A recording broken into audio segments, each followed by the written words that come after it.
বাংলাদেশের সামরিক শক্তি বাড়ানোর খবরে দক্ষিণ এশিয়ার ভূরাজনীতি আবারও উত্তপ্ত, যেন এক দাবানল ছড়িয়ে পড়ছে। রহস্যময় স্বরে চীনের কাছ থেকে রাফাল ধ্বংসকারী হিসেবে পরিচিত জে-10সি যুদ্ধবিমান কিনছে বাংলাদেশ।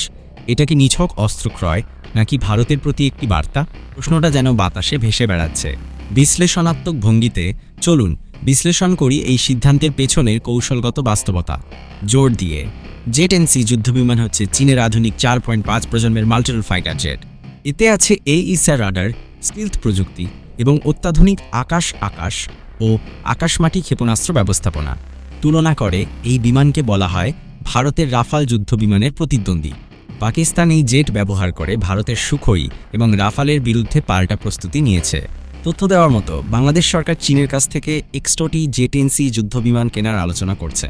কারণ ব্যাখ্যা করে, কারণ হিসাবে ধরা হচ্ছে বিমান বাহিনীর আধুনিকীকরণ, বায়ুসীমা নিরাপত্তা জোরদার এবং আঞ্চলিক প্রতিদ্বন্দ্বীদের সঙ্গে সামঞ্জস্য বজায় রাখা। সন্দেহপূর্ণ স্বরে তবে প্রশ্ন হচ্ছে, এই সিদ্ধান্ত কি শুধুই সামরিক নাকি রাজনৈতিক?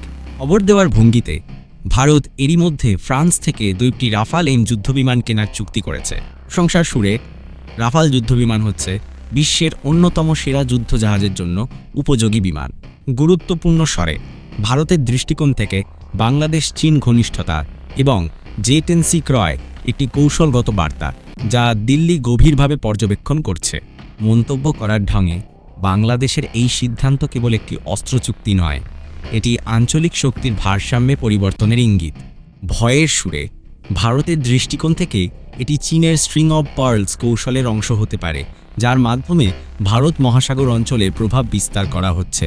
আশার আলো দেখিয়ে অন্যদিকে বাংলাদেশ চাইছে বিকল্প কূটনৈতিক সম্পর্ক ও প্রতিরক্ষা সহায়তায় বৈচিত্র্য আনতে। চূড়ান্ত মন্তব্যের মতো বাংলাদেশের সম্ভাব্য জে-10সি যুদ্ধবিমান কেনা ভারত চীন বাংলাদেশ ত্রিপাক্ষিক সম্পর্কে এক নতুন মাত্রা যোগ করেছে। এটি কেবল একটি প্রতিরক্ষা চুক্তি নয়, বরং একটি কৌশলগত অবস্থান গ্রহণ।